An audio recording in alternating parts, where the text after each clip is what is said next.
बिस्मिल्लाहिर्रहमानिर्रहीम। अस्सलाम वालेकुम नाजरीन, आप यूट्यूब चैनल देख रहे हैं। मैं इमरान खान हूँ। नाजरीन, हुकूमत ने पेट्रोल सस्ता किया, अच्छी बात है सस्ता किया, लेकिन जितना महंगा किया उतना सस्ता नहीं किया। मैं थोड़ा सा आपके सामने मवाजना रख देता हूँ। हुकूमत ने जैसे ही जंग वाली कैफियत बनी तो फौरी तौर पे पाकिस्तान में पेट्रोल मुयस्सर था, बल्कि वज़रा ने कहा कि 1 महीने का स्टॉक अभी मौजूद है। लेकिन इसके बावजूद फौरी तौर पे पेट्रोलियम मसनूआत की कीमतें बहुत तेज़ी से बढ़ाई। पूरे खित्ते में कहीं पे कीमतें ऐसे नहीं बढ़ी। इंडिया में चंद रुपए का इजाफा हुआ, और वो भी थोड़ी देर के लिए। यही कुछ जो है वो बांग्लादेश में, बाकी मुल्कों में हुआ। लेकिन पाकिस्तान में सैकड़ों रुपए का इजाफा एकदम कर दिया गया, बड़े लंबे लंबे जंप मारे गए। बहुत तेजी से शहबाज शरीफ ने न सिर्फ इजाफी टैक्सेस लगाए बल्कि लोगों की जेब काट ली, और जंग के बहाने लोगों से इतना पैसा बटोर लिया कि ये अपने खसारे पूरे करने के बहाने ढूंढने लगे। अब हुआ ये कि जंग खत्म हो गई। जब जंग खत्म हुई तो फिर पेट्रोल वापस सस्ता करना था, तो अब तरसा तरसा के सस्ता कर रहे हैं। जिस तरह बढ़ाया था वैसे सस्ता नहीं कर रहे। मैं आपके सामने एक डाटा रख देता हूं, मवाजना। आम आदमी को भी पता चल जाएगा कि एक्चुअली उसके साथ डकैती हुई क्या है। इमरान खान साहब के दौरे हुकूमत में $100 से ज्यादा कीमत का वो पेट्रोल खरीद रहे थे एक बैरल। यानी इमरान खान $100 से ज्यादा का एक बैरल पेट्रोल खरीद रहे थे और पाकिस्तानियों को बेच रहे थे ₹150 का 1 लीटर। फिर यह हुकूमत लाई गई और जर्नैलों ने रजीम चेंज किया कि पेट्रोल सस्ता किया जाएगा। और इस वक्त जो है वो आलमी मंडी में $74 फी बैरल का पेट्रोल है। यानी इमरान खान के दौरे हुकूमत से लगभग 30% सस्ता। और ये आज भी पेट्रोल ₹300 का और डीजल ₹310 से ज्यादा का बेच रहे हैं। यह है जनाब इनकी गुड गवर्नेंस, और यह है पाकिस्तान की मिलिट्री एस्टेब्लिशमेंट का तजर्बा जिसे पाकिस्तान की अवाम भुगत रही है। और ढिटाई का आप अंदाजा करें, बेशर्मी का आप अंदाजा करें कि कौम की कमर तोड़ने के बावजूद ये शुक्रिया शहबाज शरीफ के ट्रेंड चला रहे हैं। ये एक दूसरे का शुक्रिया अदा कर रहे हैं। पहले मरियम नवाज की तरफ से एक बयान जारी करवाया जाता है कि अवाम को रिलीफ मिलना चाहिए, उसके बाद रिलीफ मिलता है थोड़ा सा, बहुत ही थोड़ा सा। कम से कम पेट्रोल की कीमत ₹200 लीटर से नीचे तो ले जाएं। अगर इमरान खान का मुकाबला नहीं कर सकते या ₹150 तक नहीं ले जा सकते तो चलें ₹200 से नीचे तो ले जाएं पेट्रोल की कीमत। लेवी इन्होंने इतनी ज्यादा जो वसूल की हुई है इजाफी, उसे ही खत्म कर दें। लेकिन नहीं, ये ऐसा नहीं करेंगे, इसलिए कि ये मुल्क चलाने के काबिल नहीं है। नाजरीन, कश्मीर की सूरत हाल पे हम थोड़ी सी बात जरूर करेंगे। कश्मीर के बारे में ना मैंने एक ट्वीट पढ़ा समर अब्बास साहब का, बड़े अच्छे जर्नलिस्ट हैं। समर अब्बास के साथ मैंने टाइम गुजारा भी है, मैं उन्हें जानता हूं। बहुत शरीफ आदमी है, बड़े अच्छे इंसान हैं। और वो क्योंकि कश्मीर के रहने वाले हैं तो कश्मीर के मामलात को भी वो समझते हैं। लेकिन वो इस्लामाबाद में हैं तो हम ये भी समझते हैं कि इस्लामाबाद में बैठ के पूरा सच आप नहीं बोल सकते, लेकिन आप इशारों के नाम में बात कर सकते हैं। तो वो ये कहते हैं कि एहतजाज में शिद्दत आ रही है, लोग जिद में आ गए और लोग बैठे हुए हैं। दूसरी जानिब जो एस्टेब्लिशमेंट है उसके हथकंडे भी यही हैं कि लोगों को थकाया जाए या लोग यहां से गैर मशरूत तौर पर उठ के चले जाएं। लेकिन जैसा कि मैंने पहले आपको बताया था, समर अब्बास ने वही इशारा दिया कि अगर आज लोगों ने एहतजाज खत्म कर दिया तो बड़े पैमाने पर क्रैकडाउन होगा, लोग गिरफ्तार होंगे, और ये जो ज्वाइंट अवामी एक्शन कमेटी है इसका कोई नाम लेने वाला बाकी नहीं छोड़ा जाएगा जो पाकिस्तान की एस्टेब्लिशमेंट करेगी। अब उन्हें इस बात का डर है कि अगर हम एहतजाज खत्म करते हैं तो हमारे ऊपर क्रैकडाउन होगा और हमारे मुतालबात तस्लीम नहीं किए जाते। तो यहां बीच का रास्ता क्या निकल सकता है? मौलाना फजलुर रहमान साहब ने कहा जी मैं आ जाता हूं बीच में और मैं रास्ता निकालता हूं बीच में से, और मैं सालसी के लिए अपने आप को पेश करता हूं। तो इसको कबूल किया आज़ाद कश्मीर की ज्वाइंट अवामी एक्शन कमेटी ने। उन्होंने कहा ठीक है जी, फजलुर रहमान साहब करवाएं हमारी बातचीत, और वो बीच में आ जाएं और सालसी करवाएं। मामला सादा सा है कि हमारे मुतालबात हैं, अवामी मुतालबात हैं, उनको पूरा किया जाए। हमारे ऊपर जो झूठे मुकदमात किए गए हैं और कलअदम करार दिया गया तंजीम को, वो भी खत्म किया जाए। लेकिन पाकिस्तान की मिलिट्री एस्टेब्लिशमेंट नहीं चाहती कि इस तंजीम से वाबस्ता लोग इलेक्शन में उतरें। लिहाजा मेरे ख्याल में वो अभी ताखीर करेंगे जब तक कि कागजात नामजदगी जमा करवाने का टाइम नहीं गुजर जाता, उसके बाद ही वो कोई बातचीत करेंगे। ये हम सारे जानते हैं कि एस्टेब्लिशमेंट के हथकंडे क्या होते हैं, लेकिन कश्मीर के लोग अपने हक के लिए खड़े हैं। कश्मीर में हमने अमली तौर पर गुज़िश्ता चंद दिनों में देखा कि रियासत किस तरीके से रियासती इदारे या मिलिट्री एस्टेब्लिशमेंट कैसे नौजवानों में नफरत फैलाती है, किस तरह से एक तकसीम पैदा करती है और किस तरीके से अच्छे खासे मुहिब्बे वतन लोगों को गद्दार बनाया जाता है मीडिया के प्रोपेगेंडा के जरिए से, मुख्तलिफ तरीकों से लोगों को दीवार से लगाकर। देखिए, जब आप किसी को दीवार के साथ लगाते हैं, उसको मारते हैं मारते हैं मारते हैं, उसके मुंह से कोई ना कोई बात तो निकल ही आती है। बस उसी एक बात को पकड़ के उसको दीवार के साथ लगा दिया जाता है। उसी एक बात को पकड़ के बात का बतंगड़ बना के अच्छे खासे मुहिब्बे वतन लोगों को गद्दार बना दिया जाता है। और ये खेल आज का नहीं है, बहुत पुराना है और पाकिस्तान में बहुत अरसे से खेला जा रहा है। अयूब खान भी खेलता रहा है, ज़िया-उल-हक भी खेलता रहा है, याया खान ने खेला, परवेज मुशर्रफ ने भी खेला, ये जनरल बाजवा ने खेला, अब जनरल आसिम मुनीर के दौर में यही खेल खेला जा रहा है। नया खेल नहीं है, पाकिस्तानी इस खेल से बड़े वाकिफ हैं, पाकिस्तानियों को समझ है। कौमी असम्बली में नाजरीन जो अपोजिशन के लोग हैं, महमूद खान अचकजई, बैरिस्टर गोहर, असद कैसर साहब, जुनैद अकबर साहब, इन लोगों की मुलाकात हुई शहबाज शरीफ से, इसहाक डार से, ख्वाजा आसिफ से। कुछ तस्वीरें वगैरह आ गई तो सोशल मीडिया पे लोग बहुत गुस्से में हैं। गुस्सा जायज़ भी है। लोगों को लगता है कि जितना भी जुल्म और जबर हुआ पाकिस्तान में, उसके बेनिफिशरी ये लोग हैं। जितना पाकिस्तानियों को सताया गया, उसके पीछे ये लोग हैं फ़ायदा उठाने वाले। और ये जाली हुकूमत में आकर बैठे हैं, इन्होंने आईनी तरामीम भी कर दी। इमरान खान अगर आज जेल में और बुशरा बीबी के साथ जुल्म हो रहा है तो इस सारे के पीछे भी ये लोग हैं। लोगों को गुस्सा है बहुत ज़्यादा। लेकिन देखिए, मैं बार बार एक बात कहता हूं कि अगर आपको बातचीत करनी है तो फिर यहीं पे बैठ के करनी है, इन्हीं लोगों के साथ करनी है। या तो फिर आप इनकलाब लेकर आए ना पाकिस्तान में, या तो कोई 1-2-2.5 करोड़ आदमी निकल आए पाकिस्तान में हर तरफ से, जिस तरह एक दिन होना तो है। या तो आप वो कर लें और सबको बाहर निकालें और उसके बाद कौम फैसला करे कि मुल्क को चलाना कैसे, या फिर आपको बातचीत करनी पड़ेगी। तो मैं बार बार एक बात करता हूं कि अगर सारे चोर और डाकू इकट्ठे होकर पाकिस्तान की मिलिट्री एस्टेब्लिशमेंट को उनके आईनी किरदार में भिजवा दें या फौज को बैरकों तक महदूद कर दें, तो पाकिस्तान का इससे ज्यादा भला कुछ हो नहीं सकता। आपको शदीद नफरत हो सकती है इन शक्लों से जो आपको नजर आ रही है मिलती हुई, और हो सकता है उन शक्लों को आपसे शदीद नफरत हो जो वहां पे हाथ मिला रही हैं। लेकिन इसके बावजूद अगर ये सारे चोर, डाकू, मफाद परस्त, फ्राडिये, ये सारे अगर मिलकर पाकिस्तान की फौज को उसके सियासी किरदार से अलग कर दें और फौज को बैरकों में वापस भेजने में कामयाब हो जाए और पाकिस्तान का फैसला यूनिफॉर्म वाले बंदों की बजाय सिविलियन अवाम के मुंतखब नुमाइंदे करना शुरू कर दें, तो इससे बड़ी जीत पाकिस्तान की हो नहीं सकती। ये मैं आपको वो बात बता रहा हूं कि बदतरीन के अंदर से आइडियल क्या निकल सकता है। यानी बदतरीन किस्म की चीजों में से एक आइडियल सिचुएशन जो निकल सकती है वो ये हो सकती है कि सारे चोर डाकू इकट्ठे हो जाओ और इकट्ठे होकर फौज को कहोगे सियासत से आपका कोई काम नहीं है।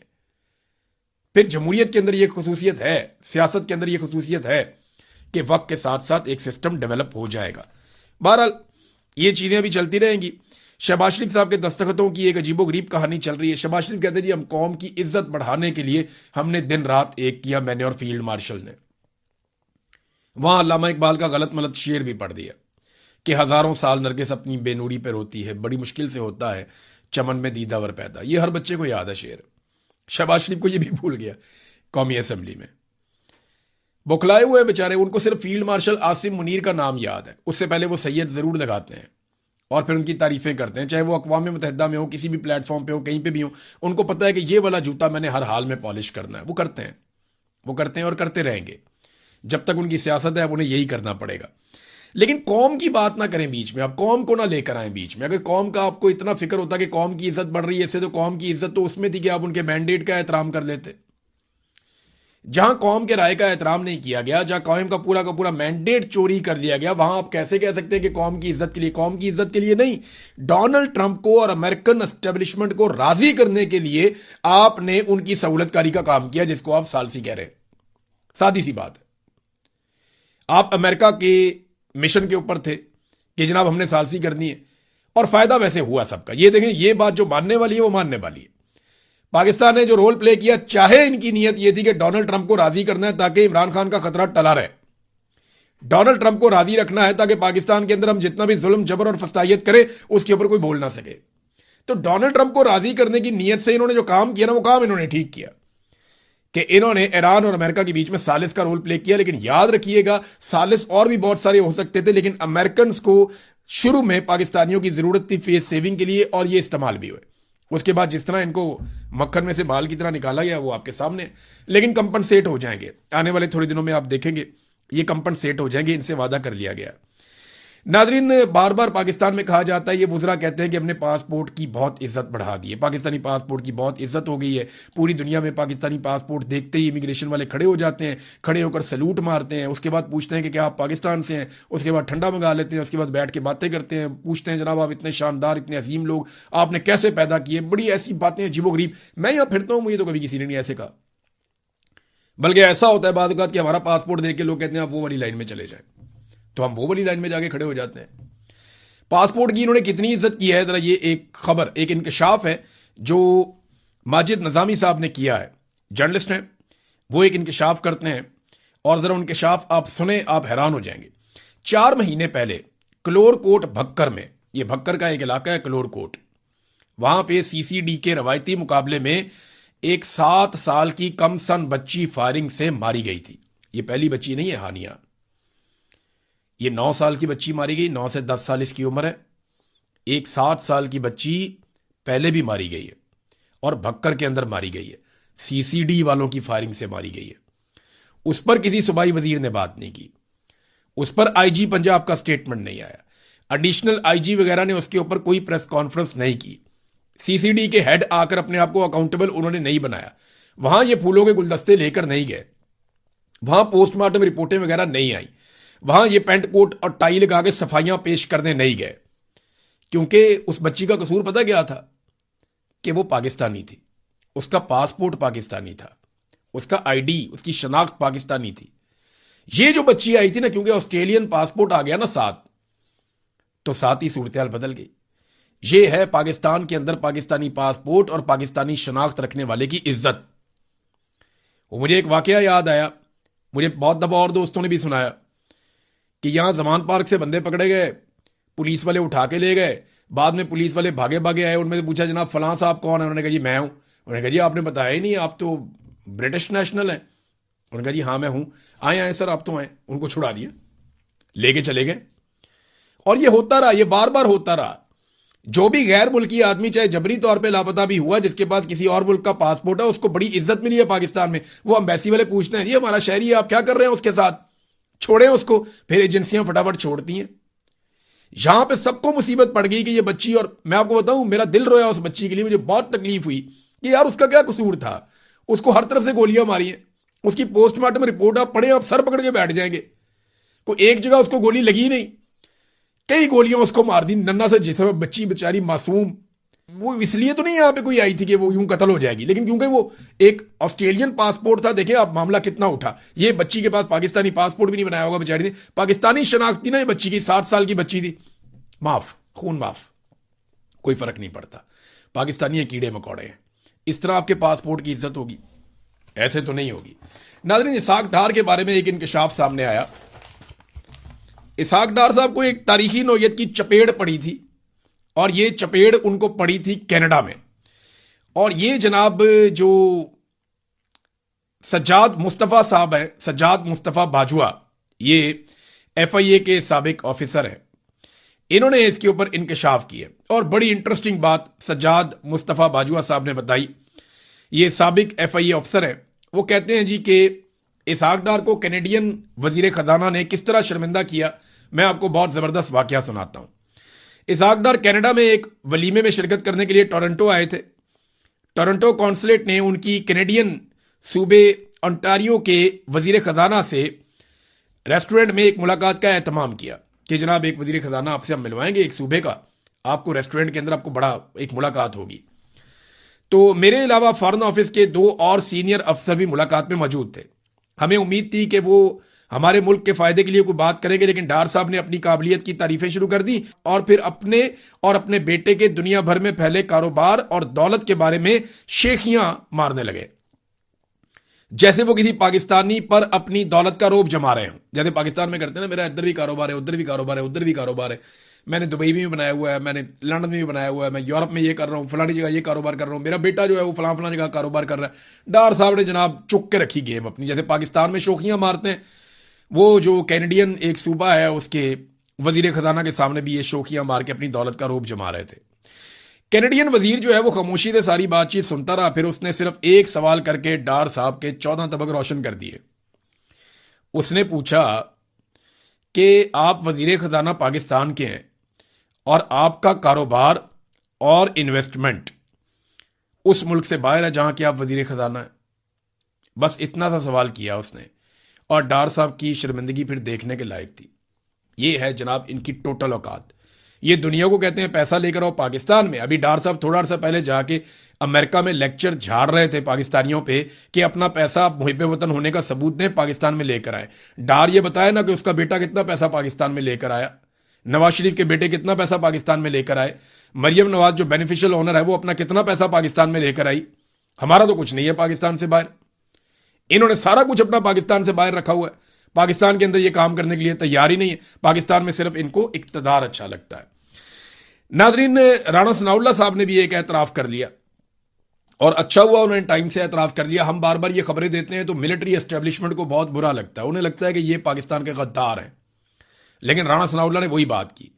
राणा सनाउल्लाह ने कहा कि जहां तक इस बात का ताल्लुक है कि इंडिया जो दरियाए चनाब पर 5 डैम बना रहा है, यह 100% नहीं 110% दुरुस्त इंफॉर्मेशन है।